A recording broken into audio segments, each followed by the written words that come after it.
Hello, everyone, and welcome back to Three Fates Decide. My name is Sam, and I'm here with my two co-hosts, Liz and Mary. Say hello, ladies. Hello. Hello. And tonight, we are going to be doing another free talk because it is our 75th episode, which is bananas. Yeah. You think you know what we're going to talk about. And welcome back to Three Fates Decide. It just sounds more dramatic that way. All right. So this week we are going to be talking about. But just when you least expect it, we changed the game.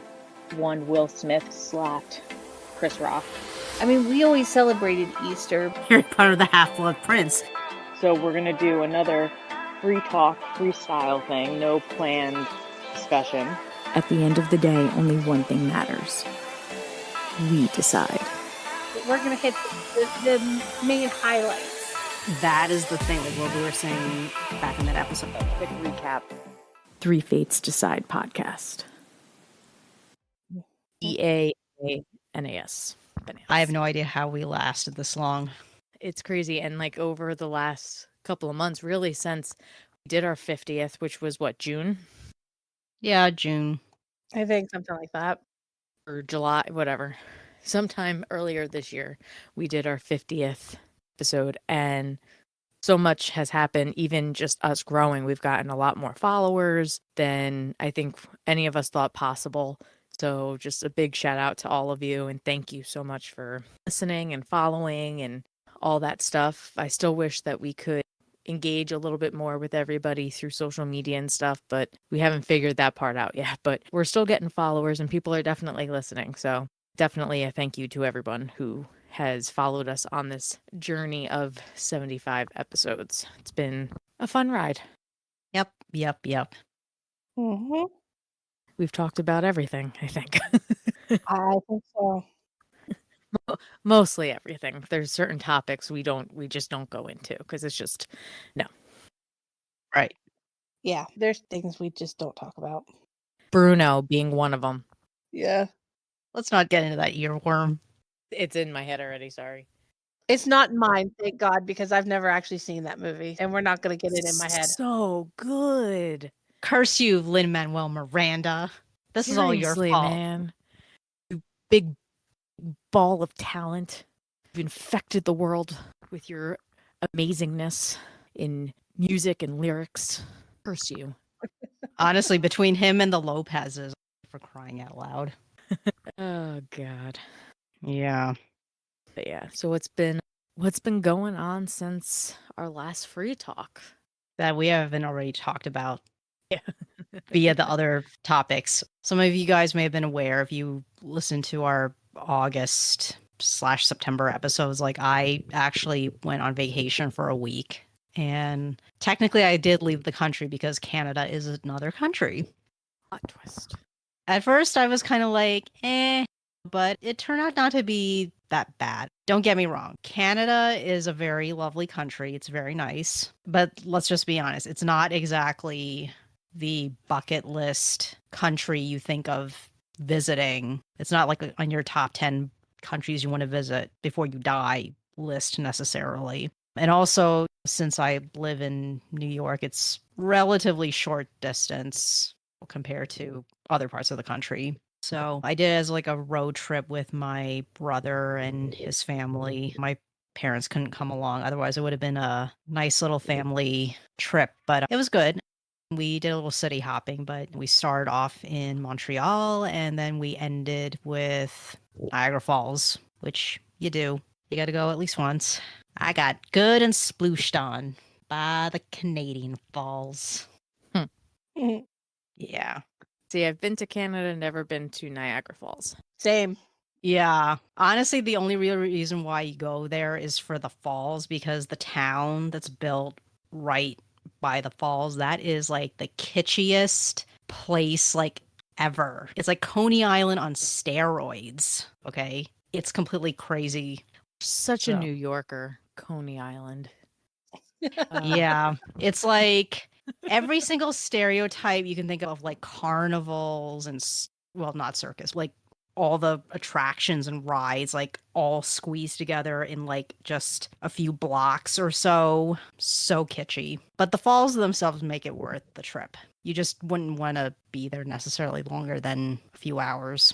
If we have any Canadian followers, don't beat up on Liz because she basically said your country is not fun. I think collectively, though, our favorite part of the trip was actually Montreal. It was very nice. Food was excellent. Uh-huh. She's trying to save herself now. No, I would like to go to Toronto and Montreal and Vancouver and stuff like that. I went on a cruise actually, and I went to Nova Scotia, which was very nice, very cold. I went there in August and I was freezing my butt off. I got to give it to the Canadians. You guys, I don't know how the heck you stay warm. Obviously, you're more thick-blooded than us, but I give you kudos for surviving winters there because I couldn't handle August in Nova Scotia without freezing my butt off. Yeah, I've always heard Nova Scotia was pretty cold, like more cold than you would expect because it's by the ocean and everything. Crazy Atlantic currents. It's funny, like when I mentioned like Montreal, I am starting to suspect this inspired a text message I actually got from my brother earlier this morning, which was he was like telling me, so we're thinking of going to France in March when the younger kid is on spring break. You want to go? And I'm like, I'll think about it. Because technically, I've gone a couple of times. They were very short stays, but I've been a couple of times. So I'm just like, do I want to go or not? Because I mean, it is still quite a bit of money you have to spend. Yeah. But I've never been to Europe. True. Same. as ridiculous as it's going to sound, it's like I've been like 3 times and they were obviously with my family because by myself, I don't have that kind of money. Especially the first 2 times I went, I really didn't have that kind of money. It was mostly like my parents were paying for that because I was a student in college with no money. I did pay back my mom on the 3rd trip. It sounds like a cliche, but it's like when you actually leave the country, you start getting a little more perspective on things because you're seeing life in a different place. You start learning like what the vibe is in this other place, and you start to realize how different being an American actually is compared to other places. Sounds silly, but yeah, I don't know. I have to get back to my brother, like whether I want to go or not. It is a bit of money, even though we're lumping our resources together. Yeah. Yeah, I'd like to get over there, but that whole money thing. And it's not once you're there, I think it's okay. It's more the getting to there that's expensive. Yeah. Then you could just country hop like crazy, I think, once you're there. But to get from here to there is just ridiculously expensive. Yeah. That's actually what we did the first time. Like the first time I went to Europe, I was like 18. So it was right after I graduated high school. And my parents got together with like my godparents and one of my aunts and my cousins. And we ended up forming like a rough family group of 10. And we all signed up to one of those like tour company things. And here's a bit of advice, not that like necessarily everybody would do it this way, but do not go with one of those tour companies in Chinatown like what my parents did because oh my God, we did so much city hopping. I can barely remember what the heck happened. I need to like look at vacation pictures to remember what the hell happened on this trip. That was like how fast everything was. Like I remember flying into London. I remember the Louvre. Oh, and I remember somebody in our group almost got pickpocketed while we were in Versailles. And then there was the food poisoning thing in Rome, which was not fun. And by the way, this was in July, so that really made it so much more fun. Don't do that. Just don't. I guess like the tour group thing is good if you're on like a budget because it does bring you to a bunch of different places. A lot of times your meals could be possibly included depending on what group you're with and stuff like that. But yeah. If you want to actually experience culture, you're not going to have a lot of time if you're bouncing around. Right. Well, the funny thing was like the 3rd time I went to Europe was a trip to Spain. We used a tour company again, but it was a lot better because number one, it's not one of those like budget Chinatown tour companies. I'm not going to be advertising on our podcast the name of the company, but in case you're curious, you could always email us and I'll tell you. And I will definitely tell you, Sam. It was really good. Like In terms of the cost, the packages are pretty reasonably priced depending on which country you're going to and the length of the tours. But I would say, like the one we did in Spain, I thought it was reasonably priced. They offered optional tours where obviously you pay extra and you get like bonus stuff that you can go see. Because if you choose not to do the optional tours, you get free morning, free afternoon, what have you. But if you pay the extra, then that free time is the optional tour thing. We did pretty much all the optional tour things because like they were all actually very interesting things worth doing. So we got to visit central and southern Spain that way. They have like really good offers on how to like get your package on discount. Like if you sign up to their newsletter, you will get notifications for every week. There's these package tours are discounted if you book your trip for these certain dates. Also, they have the refer a friend thing where a friend referred you to their company. Both of you will get some credit, which helps. Also, because I was with my parents, we got a room for 3 people instead of just 2 people. So we actually got an additional discount for that. So that company I would recommend if you want to do the tour company route. Yeah. Mary, what's been going on with you? Other than being sick as a dog for months on end, Poor nothing. Mary. Poor Mary. Oh. She's been so sick. Y'all Ugh. don't even understand. I have been sick since September. Yeah. Since September. It is now almost December. And Do you I'm remember? and I still have a sinus infection. Crazy. Yeah, we're not sure if you listeners noticed anything. Try to cut out your sniffles when I'm editing. Yeah. I am so sorry, y'all. No, you can't help it. If you hear coughing or sniffing, I swear to God, I'm not trying to do it. I try to mute myself, but oh my God, it's been awful. It's been horrible. And my poor daughter, she's 5.5. She's hardly ever been sick a day in her life until she goes to school. But we got this before she went to school because she got sick 2 days after school started. It's just not physically possible for her to have gotten sick from school. So yeah, it's been awful. I'm on my 4th round of antibiotics now. Crazy. And it's just like that. And obviously, what's happening is whatever has you mutates every time you get an antibiotic because it's like, you'll never defeat me. Yes. They're Unfortunately, shapeshifters. what's been going around in our family is we've had strep throat, but we're not infected with like strep A or strep B, which is the normal ones that you get. We've been infected with strep D, and strep D comes from the gastrointestinal tract. Mm. So, yeah. What's it like Yeah. acidic? Is it from like the acids in your stomach? No. Other side. Other end. Oh no. Other end. Yeah. Yeah. Yeah. D for dump. Yeah. Basically. Sucks. Yeah. So I don't know if a lot of people know that I had family come in town like the end of August, and they were here for about 4 days. And I swear, and then we got sick about 2 weeks later is when we got sick. Like 2.5 weeks later is when we got sick. So They infested you. I think they did. And they infected us with something. It's been awful. It's been horrible. So Sorry. yeah, so my daughter got it. And of course I got it right after she got it. And then my mom got it. And so my mom went and got antibiotics first. And then I took my daughter to the doctor, to her pediatrician, and he said, it's just a cold. It's a virus. You have to live through it. Okay, fine. She was having 103-degree fevers. She was a sick little girl. And Yeah, that's a little ridiculous to just say. Just wait it out. yeah, basically. But I figured he's a pediatrician. He's been a pediatrician for over 40 years.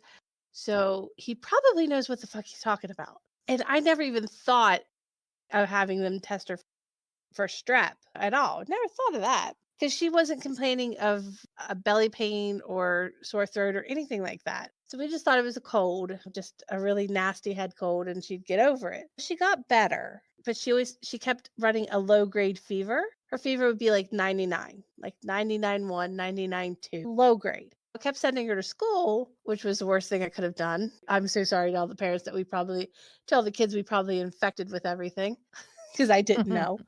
I didn't know at all. I had no clue. But then she got sick again. Then her fever spiked up again. So we took her to the emergency room because she was breathing really hard.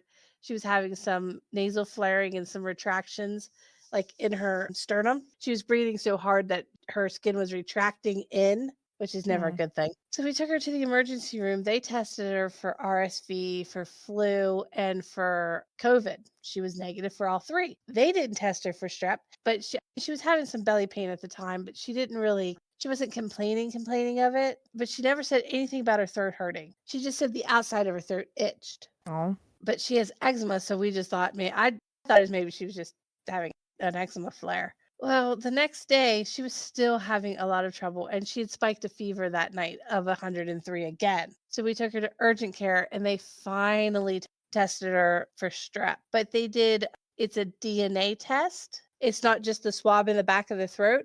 What they do is they swab your mouth, and then they run it for any virus or bacteria that you may be harboring. That's how we found out she had strep D. Wow. Yeah. And so they told me, because I was having this pretty much same symptoms that she was, but I wasn't really having a sore throat or anything. They said, if she's got it, you've probably got it. So 2 days after we started on antibiotics, my dad got sick with it. Wow. It's been awful. I'm sorry. It has been horrible. Awful. And I would not wish this on my worst enemy. Yeah, no, that sounds horrible. It's been awful. And we've changed toothbrushes. We were using paper towels. We used Dial soap. We were washing our hands 1,000 times a day, 1,000 times more a day than we normally do. We were doing everything. Luckily, everybody in the family got over it but me. I've had it 3 times. And now I've got the sinus infection that flared up after all of it. I'm like, oh God. I think it's time for me to leave this body and find a new one that's not sick. Don't you wish sometimes you could just do like a brain transplant? Something else. There are times where I wish I was a Cylon and I could do that. Yeah. Yeah. I would like to be able to just take out all of my sinuses right now, drain them, and then shove them back in.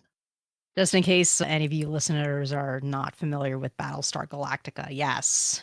Yes, they reimagined Battlestar Galactica. That was a thing where Cylons could technically die and then their consciousness gets transferred to a clone body. Yes. But I get what you mean, Mary, with your sinuses, because that's how I feel every time I have a sinus infection. Yeah. I mean, I usually have a chronic one that just sits back there and it's just annoying, but it doesn't really cause me any issues other than like during really bad allergy season. Didn't you try a neti pot that last Yes. time? Oh. And it did nothing. I got a little bit out, but I did not get anywhere near the stuff that I should have gotten out of my nose. It's too thick. I just remember I had, I think, 3 at the beginning of this year, 3 sinus infections. Well, technically, as of last December, 3 sinus infections all within the first half of last year. And then in July, I started getting symptoms again and I was miserable. My sinuses were terrible. I finally went out and bought a neti pot because I'm like, I hate shooting anything up my nose, but I was like, I need to just clean out these sinuses. It was so painful. I was putting heat on my face. I was putting ice on my face. Like nothing was stopping the pain. So I was like, I just need to clean them out. It was COVID. I didn't have a sinus infection. I had freaking COVID. So I did the neti pot. It did help the sinuses, but I got COVID. So there you go. I will say I got tested for COVID twice at the doctor's urgent care, and I did a home test for COVID, and it's all 3 times it's been negative. So this entire stuff, I've never once had COVID with any of it. Yeah. That was me every time I got a sinus infection. I'd be tested for flu, I'd be tested for COVID, and everything would come back negative. So I always got sinus infection and then upper respiratory. Yeah. It was just like every 2 months I was getting it at the beginning of the year. So it finally was COVID. COVID. Yeah. But the thing of it is that I'm allergic to penicillin. Ampicillin or amoxicillin is the drug of choice for strep. Yes. It is. That's what they usually give you. Yeah, most infections. Yeah. Yeah. Unfortunately, I cannot take that. No. Yeah. So I've had 3 rounds of Keflex, which granted it's a cousin drug to penicillin, but I'm not allergic to it for some reason. Don't ask me why. I have not figured that one out yet. But it's mostly cleared it all up. But I don't think they're giving it to me long enough since I'm allergic to amoxicillin. I should probably be on something for 10 days, 10 to 14 days instead of just the regular 7-day dosage. Yeah. So now I'm on doxycycline. So that means I can't go out in the sun. So I'm a literal vampire. If I go out in the sun, I burn. Yeah, that's bad. It's bad. Yeah. Yeah. Yeah. Second half of the year has been busy, crazy, hectic, ups and downs and all that stuff. So I got drafted into teaching color guard again when I really just wanted to retire, but I became director instead. I did the complete opposite. Went from retiring to being in charge. Uh-huh. I didn't do very well with that. You know you have only yourself to blame, right? Absolutely, because I put it on Okay. myself. I don't know why I put it on myself. No one else seemed to care, but I'm like, the children. I must do it for the children. You mean they didn't hire anybody else, or No. So when the other director got, lack of a better word, fired, band director came to me and they had nobody. And I was like, I just let it go. Like, then like the winter program would die. That's sad because there's 9 juniors. Do I really do that to them when they've been in guard since 6th grade? Do I allow this whole program to just completely die out on them? Or do I step in, try and find someone to take over, and then retire like I want to? So again, I went for the children. I stepped in. Me. All right. It's logic. And and yeah, I was hoping to hire someone for the winter, and nope, I'm now designing a show and we'll be starting those rehearsals. I said, I don't mind doing like marching band because it's such a short season. It's hectic because it's a lot in 2 months, but it's so short that I wouldn't care if that's all it was. Because they have a winter program, like literally we start rehearsals this Thursday. We go until the end of April. Ew. they seriously need to hurry up and really hire somebody already? At this point, it's up to me. I have to find somebody. School doesn't care. It's the whole thing. If I don't do it, the school like gets rid of the program. I don't care. So Well, hell. yeah, see where my predicament kind of was. So I'm gonna try and find somebody during winter, make contacts or whatever, and hopefully find people to take it over. I can officially retire because I'm just tired. I don't want to do this anymore. I know I've said this before, but I really don't. I'm done. And the kids know it too, which is so sad. At the same time, they're so grateful that I'm there. So I'm like, gosh darn it. It's like, I hate this. I don't want to do this anymore. But I love you guys. It's like, curse me for just being so nice. But yeah, so that took up a couple of months. And then my darling kitty cat, from October till now, it's been a rough go. Toward the middle to end of September, my baby, who has loved food her whole life, I've been told numerous times she needs to lose weight, decided to take the most drastic way of losing weight. She had started becoming very picky with her food, which was so not like her. And so I brought her to the vet and they did an x-ray and they couldn't see anything. So they told me to come back in 2 weeks if she didn't get better. So I brought her back and they did an ultrasound and there was a lovely large mass in her small intestine. And they didn't necessarily explain, either I just didn't understand or they didn't explain it well. They just said, you need to get a surgeon immediately and get her in. And I'm like, what the hell is going on? I thought it was because she had at that point stopped eating completely, but apparently it was the mass was about to rupture, and then we would have had a whole different wax because then you're talking sepsis and most likely death. Yeah. So got her in to the emergency vet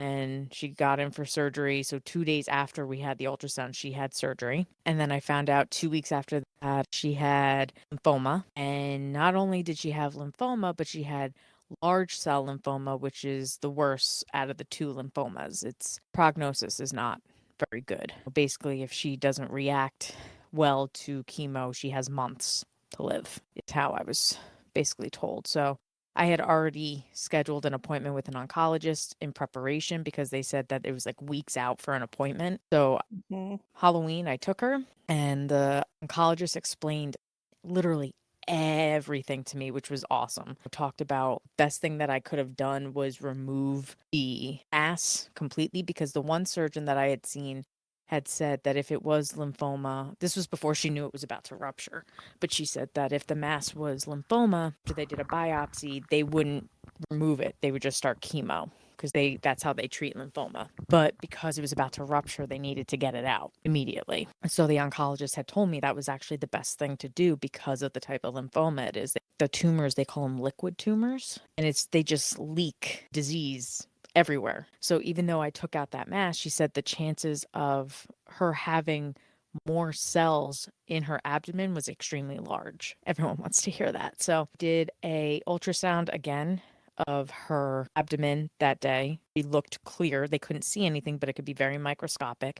And we started chemo that day. So Halloween was her first bout of chemo. Today was week 5. So she did 4 weeks of chemo. Today was just a checkup. Her white blood cell count is pretty much back to normal, which is awesome. Her platelets are good. And the oncologist is very happy with how she's looking. She's starting to eat more. She's acting more herself. So I have really high expectations that she's going to be one of the cats that beats this thing. Is great. Mhm. Pretty much she has to go through 16 weeks of chemo, and every 4 weeks she gets like a week off. So next week starts the second round of 4 weeks. So it's been a long, emotional, expensive road. As a result, I'm paying for all this. So I paid for surgery, and I'm paying for the chemo every week. And basically all the money that I've saved to buy a house is gone, will be gone by the time I'm done with this, because it is now going to her. And then I will start slowly building it back up Yeah. after. But she's only 6. And she is the sweetest little thing in the entire world. Everybody at the vet's office, like, they love her. Every time they bring her out, they're like, oh my God, she is so sweet. Because she's one of those cats that, like, she'll look at you in disdain as you're poking and prodding, but she won't attack. She won't swipe. She won't bite. She just lays there. Like, okay, fine, do what you need to do, but I don't like you doing this to me. Like, she just looks at you with disdain, but she won't actually do anything to you. So she's just such a good girl, and she just deserves so much better. But she's my kitty. She's the first pet that's been actually mine. I also have a dog too, which I think I probably mentioned before, but he's like the family dog. And while I'm, I think, one of his favorites, he's not mine. Like, she's mine. I am mommy. She knows I'm mommy. And so I'm going to do whatever I can to save her. But man, am I like in a financial pickle at this point, because I'm still paying off my car that I got in June. And I had gone into my emergency fund to pay for the surgery. I have to replenish the emergency fund. I have to pay for the car, and I have to pay for her chemo, plus Christmas. So I pretty much told my family, don't expect much for Christmas, because I just don't have the money. But it's funny, like in 2020, I became debt free. I had paid off everything. And now I feel like I am in, and I'm not in debt except for my car, but my mom paid out my car. I'm paying my mom for my car. So it's not like I'm indebted to the bank or the dealership or whatever, but I feel like I'm in more debt now than I ever was, just because I'm paying for so many things at once. It's crazy. Crazy. Yeah. That's the joys of having a pet. And of course, I didn't have pet insurance to lighten the load a little bit. And by the time it's too late, when she was diagnosed with the mass, there was nothing I could do. Wouldn't cover it anyway. So very sad. She's so cute. Like right now, she's sitting on my bed taking a bath. She's, but yeah. But besides that, I'm hopefully getting a new job. I applied for a new position. Sa. And funnily enough, it's, don't say anything, Liz, but it's with my old company. But it's not in that region where like the asshole vice president works. And it's a videographer position, which is what I went to college for. Ah, that's interesting. Yeah. Hopefully that's okay. There's just so much excitement you can get out of that company per se, but hopefully something more interesting happens. My whole hope is that, like, I applied wanting more information.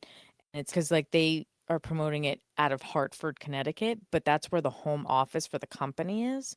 So I don't know if that means I would have to like work out of the Connecticut office, or if like it's because it's company based, so they're just putting it as the home office type of thing. Like if it's company based, like I would get to travel like all over the country to go to all the different regions and stuff like that, which would be awesome. And then like I said, like I went to school for video editing and all that stuff. So it would just be great to be able to go back to what I originally wanted to do when I graduated college all those years ago, that I thought I had to give up because no one was hiring me, because it's such a hard business to get into. But yeah, so we'll see what happens with that.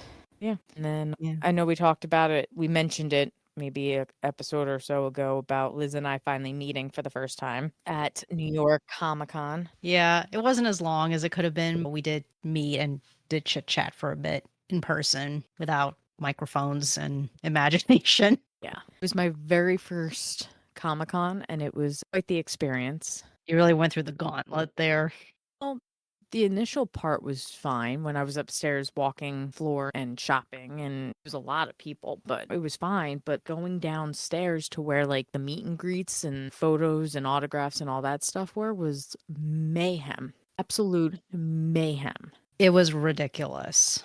And I'm saying this as somebody who's been going to this thing just about every year since 2015, 2016. It was badly organized, that particular section of the convention. I don't think I've seen it that bad in a long time.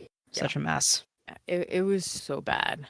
I only went to one day. I went to Friday, October 7th. But Liz, you went to every day. Yeah, I went every day except Sunday. Yeah. Yeah, because usually I don't go on Sunday because not as many interesting things, to me at least, happen on Sunday. In case any of our listeners are actually interested in going to New York Comic Con, if you happen to have kids, I forget what age it is, but I think it may be 12 and under. But if you take your kids or a kid on Sunday, they sell special badges just for Sunday for kids. So you do save a little money when you take them on Sunday, and they will include more content that's like kid friendly in the schedule as well. Because I knew a family friend. He and his wife would take their kids, especially when their kids were younger. They would specifically all go on Sunday so they could bring all three of them with them. But because otherwise, if you take your kid on the other 3 days, you have to pay full adult price for them. Doesn't matter. I think if they were like under 5, they may let you bring them in, obviously, because they're that young. If you can't find a babysitter, then you can't leave them alone and whatever. But yeah, if they're like middle school, primary school age, you definitely are going to have to pay full price for them. But yeah, overall, I had a lot of fun despite how much of a problem that meet and greet area was. Oh, Sam, if you thought it was bad on Friday, it was mayhem on Saturday. It was really bad on Friday, but it was worse on Saturday because you had more people showing up. Right. I think it was only bad for like certain celebrities that went. Right. The day that we saw each other, we both went to go meet and have pictures and autographs with Sebastian Stan. So he was one of the biggest stars of that day. Right. So a lot of people wanted to go see him, and like they really like hacked crap out of him. I did feel bad for him because I can't even imagine. I noticed like where Christopher Lloyd was, like it didn't seem to be as crazy, which it was pretty cool to be only a few feet from Christopher Lloyd. I really do have to say, I really wish that I could have seen Michael J. Fox, but obviously because of his illness, he stayed in one spot. So like when they were doing pictures of Christopher Lloyd and Michael J. Fox together, Christopher Lloyd went into the little booth area where Michael J. Fox was signing stuff. And they would do pictures back there so that Michael didn't have to move. Obviously, it's very difficult for him to walk now, which is so sad. But yeah, so it just felt like the amount of people obviously wanting to see bigger stars, that's really where like craziness was. I just think they could have just done it so much better. Like I was ready to just go up there and be like, can I organize this, please? Can I just take over for like 5 minutes? I'll have this thing. Ship would be sailing beautifully if you just give me the microphone. I know, it was really bad. I had 3 photo ops and 2 autograph sessions. And the way they scheduled it was like so messy. I suspect because of the fact that we had the pandemic, so there was no con in 2020. And then they had to limit the number of people that could come in last year when they restarted it. I think they were trying to overcompensate this year by overbooking the number of people who can do those things. So for example, let's say you wanted to take a picture with, we'll use Sebastian as an example. So you have to pay a fee to take the picture. Depending on when you book the actual photo op, you may or may not actually have choices you can even make, because ignoring the fact that Sebastian was only there for Friday, if let's say he was going to show up the entire weekend,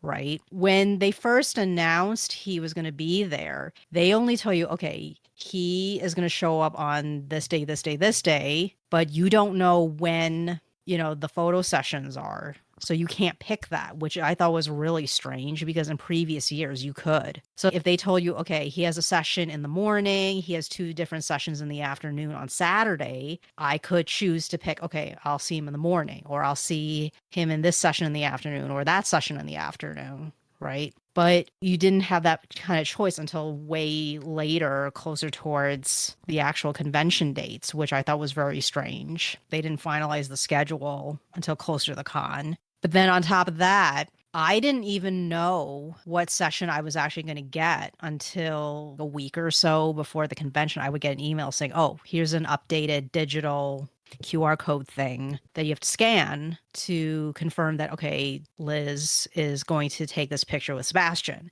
So I would see on the thing, okay, your session is like at, say, 1:20 p.m. Okay, please show up 10 minutes before to line up, right? So, okay, if I'm supposed to show up at 1:10 to wait for my session that starts at 1:20, I show up at 1:10. There's like literally 1,000 people crowding around the wait area. And when you talk to the other people waiting around there, you're like, oh, are you waiting for Sebastian too? They're like, no, I'm waiting for this other actor. I'm waiting for this team up thing where like I'm taking pictures with 3 actors. So it's like you have different photo ops go together waiting for their turn because Yeah, we were all like cattle. yeah. And the crazy part is that the crowd was not even the actual wait line to take the picture even. No, nope. That was the wait to get to the line. Yeah. It was completely nuts because the way they did was they have these barriers and these curtained off areas that's like the makeshift photo studios, right? So you had 3 of those and they set up these lanes so that, okay, if you're going to be on this certain photo op session, you guys are going to go on these lanes, whatever, right? The huge crowd was just to get to those lanes. And you still have to wait once you get in the lanes for your photo op to actually start. Yeah. It was crazy. It was absolutely disorganized, nuts. But he was beautiful. Tired, but beautiful. Yeah. Seb, I'm just going to say, if you ever listen to this next time, don't fly in from Europe the night before. You're supposed to spend all day at a Comic-Con taking pictures with people. This may be your first time at New York Comic Con, but this is not your first convention, my guy. Right. You know what was going to happen. Like, why would you do that to yourself? Why? I know. This was probably like his 20th time being at a con at this point. Yeah. In pictures, you can see how tired he was, but like in person, you can just, and then like they had the thing in between. So even like pictures, it was a little awkward because it's want to pose with him, but it's like you have a nice thing of plexiglass in between. Yeah. Yeah. He was nice. I actually got a chance to take a picture with him twice because my friend's glasses glared up with the flash. Right. So we had to walk back in, and as we walked in, he looked at us and just shrugged. I was like, 2. We get to come back for 2. That was nice. Of course, as soon as I locked eyes with him, I just turned a nice, deep, deep shade of red. And all English language was no longer there. I did a dorky peace sign type of thing with him. Yeah. We both stood there with our hands on our hips like, hey. Yeah. Yeah. Some other people on the line like were much more clever about what they were going to do with him in the picture. Walking up, I said to my friend, I was like, oh, let's do this. Let's do this. And then like I went up there and literally it's like he and I locked eyes for a second because I was the first one of my group and all thought just disappeared. It's gone. It's just, oh. Yeah, I seriously envy those people that really thought out what to do with him in the picture and they did it. I still remember the girl that was ahead of me. She asked him if they could pretend that they're a couple and they're going to do like kissy faces at each other across the glass. And they did it. And I saw the picture. It looks super cute. It looks so good. Yeah. I don't know. You got to hand it to him. He was willing to do whatever you asked. So I'm not going to repeat how much we spent to do it, but yeah. He was overbooked and didn't get a break all day. And it was a long day. So plus he was jet lagged. Right, because he was only going to show up the one day, which just made it worse. Right. Because at least if he was there 2 days, it could have been spread out a little bit more, or it could have still been overbooked. I don't know. Saturday wasn't that much better. I almost didn't make it to one of my photo sessions because what happened was I was on an autograph session with Ben Barnes, and I could go on and on about how much I love this guy, but I'm not, because that'll make this episode too long. But I waited on the line for Ben for so long, and I had to make a run to the bathroom, which was not easy. Let me tell you, women's line bathroom, that's a whole other mess. I almost missed my photo op with Oscar Isaac because the autograph session with Ben started at 11, and my thing with Oscar was supposed to start at 11:30, and I was waiting on the line for Ben for an hour. So by the time I got on the photo op line for Oscar, I was like one of the last dozen people on the line, and it was almost 1 o'clock. That was how seriously bad it was. And then later I did my photo op with the 3 actors from Outlander that were there, including Mr. Sam. And oh my God, if you get a chance to take a picture with them, you should. Although it's going to feel awkward because I'm only like 5 foot and I barely reached his shoulder because he's like 6'2". Oh man. And then later in the afternoon was a picture with Ben. And oh my God, taking a picture with him was great too because he did the love heart thing with me. It was great. My old crush on him has been reinvigorated. So there. That's about as fangirly as I'm going to get right now. Yeah. So, anything else anyone wants to say? I guess before we close out, the year's almost over. Just crazy. I know. So here's to a more exciting 2023. Good, exciting. No, can we have a boring 2023 where nothing happens? Yeah, that's what I mean. There's going to be no more pandemics. There's going to be no more fuckery in politics. Oh God. No more fuckery in religion. That's all I'm saying on the politics thing, because there's fuckery on both sides of the fence there. Oh yeah, that's why I refuse to choose a side. Right? So that's why I said I'm just like, there's fuckery everywhere. And I'm about to join the Church of Fuckery, which is technically a cult, but it's with a small C and they drink coffee, not Kool-Aid. Yeah. I'm on TikTok, y'all. I've ventured into TikTok. And I have found Mother Nightshade. She started a cult. No, but I agree. I would love for a boring 2023. I don't think it's gonna happen, but No, I just want a boring 2023 where nothing happens. something, man. Like we need a break. Just give us all a break. It's just one thing after the other. Should have known that 2022 was going to be another crazy year when literally Betty White died like New Year's Eve. That should have been it. That should have just been the sign of how this year was going to go. Yeah. I'm just not that overly optimistic. I'm not either. Good to want, but I've become completely jaded about this. I just accept the reality of what is probably going to happen. So that's why I'm just like, you know what? Let's just get this over with. It's going to happen one way or another. On to the next one. On to the next one. I just want a year where it's boring and not a damn bad thing happens. I know that's a little much to ask for, but at least not anything crazy like the past couple years have been. It literally, no more it's just been sicknesses, one thing after another. No more rioting, no more crazy ass dictators trying to take over the fucking world. We've had enough, damn it. Whoever opened the fucking tomb, close that. Put it all back and close it up. Pandora called. She wants her box back. And all the shit that came out of it. Yep. All right. Well, 75 episodes. And here's to a boring 2023. Well, here's to 75 more. Yes, exactly. Exactly. Before we know it, we'll be doing another free talk for our 100, hopefully with better, more uplifting stories than 3 months of illness and cat chemo. Yeah. Who knows? Maybe I'll make up my mind about that trip. Who knows? There you go. Yeah. All right. Thanks for listening, everyone. Catch us next time. And see what we're going to talk about. Because the 3 fates decide.